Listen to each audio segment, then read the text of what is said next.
मैं आपका थोड़ा पर्सपेक्टिव चेंज करने की कोशिश करता हूँ जी। अब पता नहीं मुझे कि आपको पता है कि नहीं, पर पहले तो आप ये जान लीजिए कि शिव जी के 19 अवतारों में से एक अवतार अश्वत्थामा है। ओह अच्छा। जी, तो अश्वत्थामा अपने आप में शिव अवतार है, पहली बात। दूसरी बात, ये फिर नज़रों की बात है कि आप उनको पांडवों के खिलाफ देख रहे हैं या कौरवों की तरफ देख रहे हैं। इसमें फ़र्क है, इसमें बड़ा फ़र्क है। ज़रूरी नहीं है कि मैं किसी का साथ दे रहा हूँ इसका मतलब ये है कि मैं किसी के खिलाफ, जी है ना। ऐसा आपके साथ भी हुआ होगा, मेरे को लगता है यहाँ जितने हैं सबके साथ हुआ होगा। कभी ऐसा हुआ है कि आप किसी एक शख्स से सिर्फ इसलिए नाता तोड़ दिए हैं या बात नहीं करते हैं क्योंकि आपके पिता नहीं करते? जी हुआ है ना। बिल्कुल। आपके परिवार और जन किसी के बारे में एक धारणा बना ली और बिना जाने आपने डिसाइड किया कि क्या करें यार, मेरे को इतना बुरा नहीं लगता लेकिन अब परिवार का साथ तो देना पड़ेगा। द्रोणाचार्य उनके पिता बंधे हुए थे कुरुवंश के सिंहासन से, जी। वैसे भीष्म पितामह भी बंधे हुए थे। जी। अश्वत्थामा बहुत अच्छे मित्र थे दुर्योधन के, जैसे कर्ण थे, ठीक है, बहुत अच्छे मित्र थे। और गुरु भाई भी थे। गुरु भाई तो वो अर्जुन के भी थे, गुरु भाई तो वो पांडवों के भी थे। जी। लेकिन पिता के खिलाफ अगर वो खड़े हो जाते, आज की डेट में अगर वो पांडवों की तरफ से लड़े होते तो भी तो आज आप और मैं यही बोलते होते कि जिस गुरु से पूरी शिक्षा ली और जो पिता भी थे उनके खिलाफ खड़े हो गए। जी। तो आप सोचिए कि उसके बाद आज जो मैसेज जाता सोसाइटी को वो कैसा जाता। जी। ठीक है, तो अश्वत्थामा एक अच्छे पुत्र थे।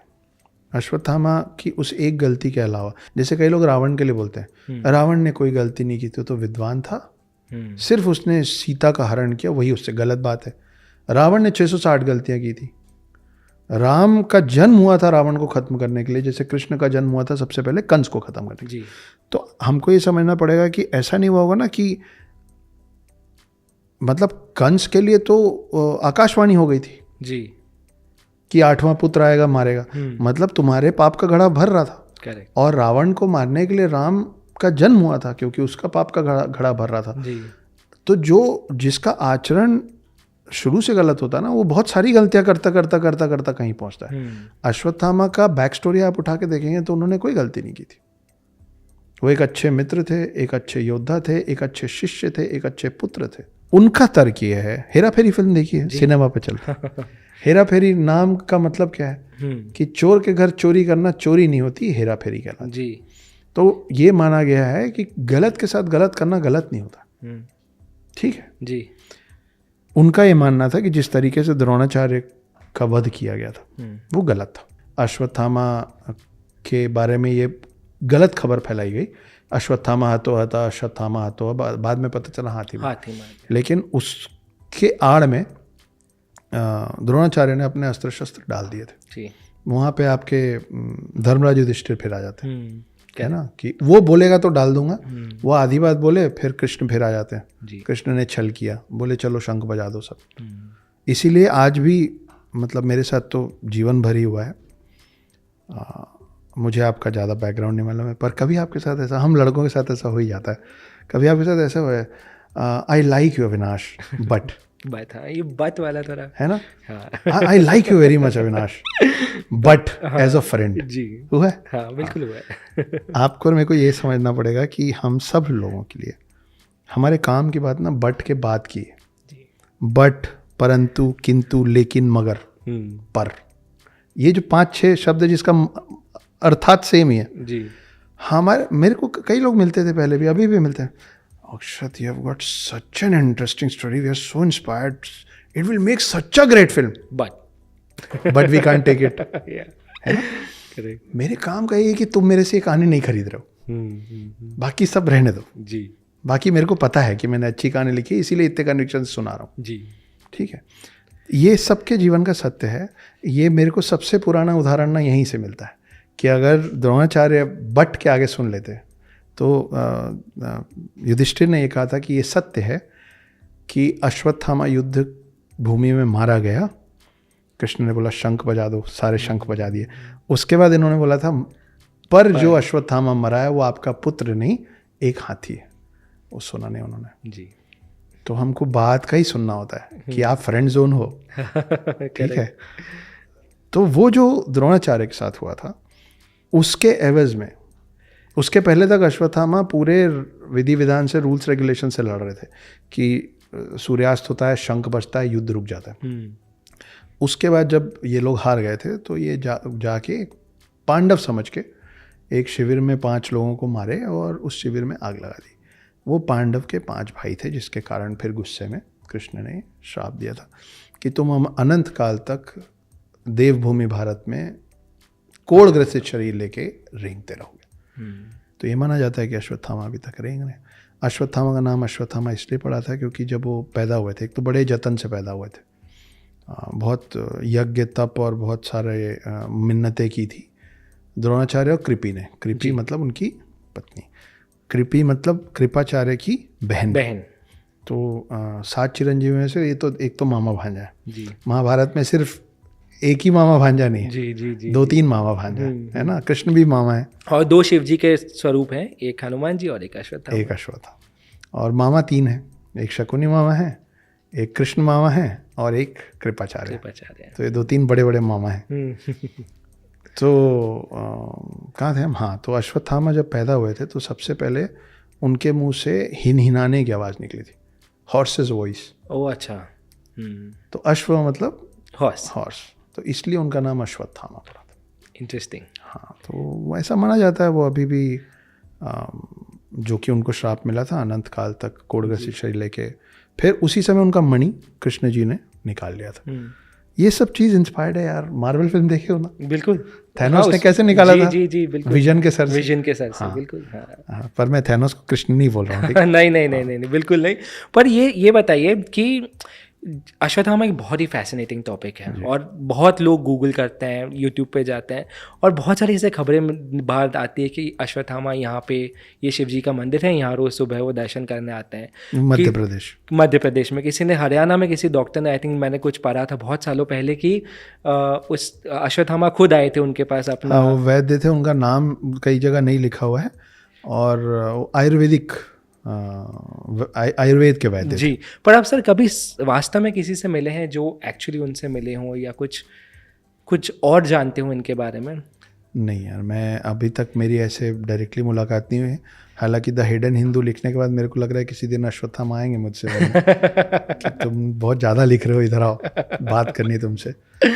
तो मैं I would rather like to be one of those people who could some day claim कि मैं अश्वत्थामा से मिला हूँ। लेकिन अश्वत्थामा को लेके एक और बड़ी इंटरेस्टिंग कहानी है। वो ये है कि एक शख्स रहे हैं, उनको जो नाम दिया गया उनके शिष्यों की तरफ से होता पायलट बाबा, हाँ, है ना, हिमालय में रहते थे। इनकी किताब भी है, अमेज़ॉन पे अवेलेबल है। अच्छा। उसका नाम है हिमालय कह रहा है या हिमालय ने कहा था, ऐसा कुछ है, देखना पड़ेगा जी। उसमें उन्होंने ये वर्णन किया है कि जब वो हिमालय पे थे तो वो एक समुदाय से मिले।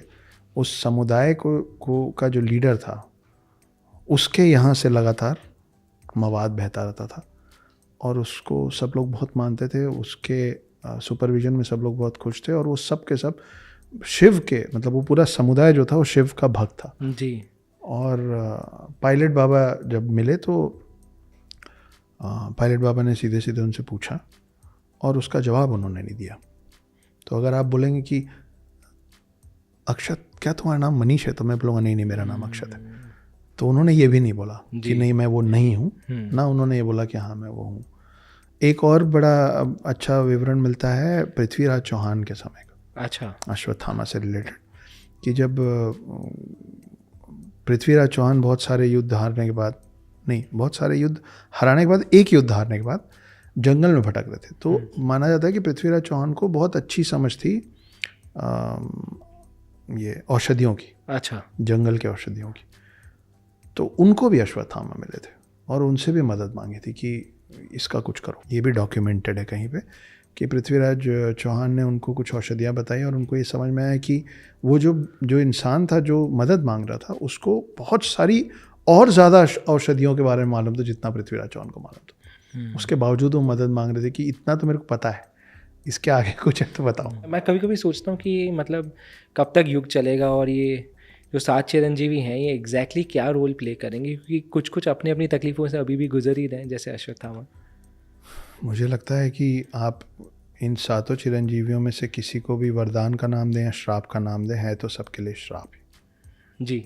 आप नहीं चाहेंगे ना कि आप जितने लोगों को जानते हैं वो सब पृथ्वी छोड़ के चले जाएं और आप यहाँ फंसे रहें, है ना। अभी आप कई लोग को जानते होंगे जो बोलते होंगे भाई 60 के बाद अपने को नहीं जीना। हाँ, बस हो गया। आप ऐसे भी लोगों से मिलोगे जो बोलते होंगे भाई ये लास्ट है, इसके बाद मोक्ष की प्राप्ति हो जाए, आना नहीं पड़ेगा। जी सुना है? जी, बहुत। हाँ, तो आप सोचिए कि एक इंसान, अब हनुमान तो राम के साथ रहना चाहते हैं जी।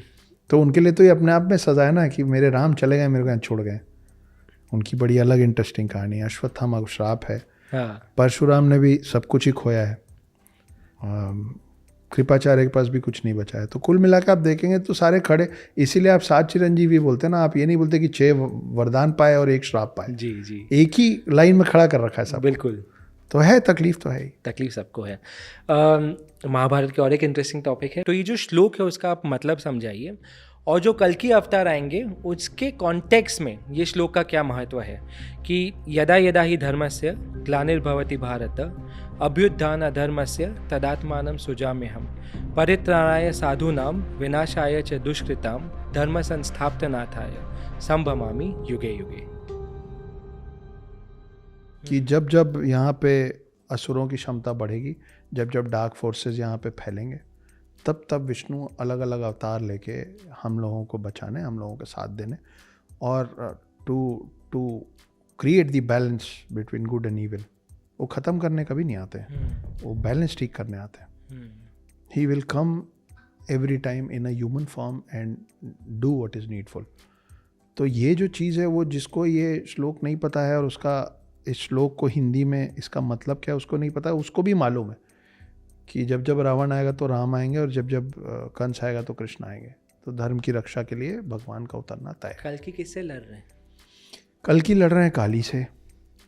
काली मतलब वो वाली काली नहीं, तो काली माँ है जी। ये कली और काली के बीच में कुछ नाम है इसका। और ये बहुत शक्तिशाली होगा। ये इतना शक्तिशाली होगा कि देखिए, रावण से लड़ने के लिए अकेले राम आए थे और उनको थोड़ी सी मदद चाहिए थी विष्णु अवतार हनुमान की। जी, ठीक है, शेषनाग के साथ। कंस को मारने और धर्म का परचम लहराने के लिए महाभारत के समय में कृष्ण आए थे जी। उनको भी शेषनाग, और उनको भी थोड़े से हनुमान की जरूरत पड़ी थी, वो ध्वज पे बैठे जी। लेकिन कली जो है वो इतना ताकतवर होने वाला है कि उससे लड़ने के लिए कल्कि को 7 चिरंजीवियों की जरूरत पड़ेगी। 7 चिरंजीवी जो हैं उसमें देखिए कौन कौन है। विभीषण और राजा बलि जो हैं वो राक्षस हैं जी। तो उनको तामसिक और राक्षसी शक्तियों की भी ज़रूरत पड़ेगी। हनुमान है जिनके लिए बोला जाता है कि वो जिस युद्ध में उतरे वो युद्ध तो तय है जी, ख़त्म है, उनकी भी ज़रूरत पड़ेगी। कृपाचार्य जैसे धनुर्धर और अश्वत्थामा जो कि श्रापित है उसकी भी ज़रूरत पड़ेगी, और वेद व्यास जितने नॉलेज की भी ज़रूरत पड़ेगी जी। तो इतने सारे 7 चिरंजीवी जो अभी तक ख़त्म नहीं हुए हैं उनका क्या पर्पज़ है? क्योंकि हम 7 चिरंजीवी पे बात कर रहे थे, उनका पर्पस यही, ये माना जाता है कि 7 चिरंजीवी कभी नहीं मरेंगे, ऐसा नहीं है। 7 चिरंजीवी, 7 के 7 चिरंजीवियों को मोक्ष की प्राप्ति होगी कलयुग के अंत में। अच्छा। क्योंकि फिर जब सतयुग शुरू होगा ना तो फिर से हनुमान का जन्म होगा, फिर से अश्वत्थामा का जन्म होगा, तो वो नए सेट ऑफ 7 चिरंजीवी तैयार होंगे। ये सेट ऑफ 7 चिरंजीवी खत्म होने के बाद, और इनको मोक्ष की प्राप्ति होगी कल्कि का साथ देके काली को हराने के बाद। अमेजिंग। मुझे लगता है ये पॉडकास्ट भी हम कहाँ से शुरू किए थे वापस हम वहीं ख़त्म कर रहे हैं। तो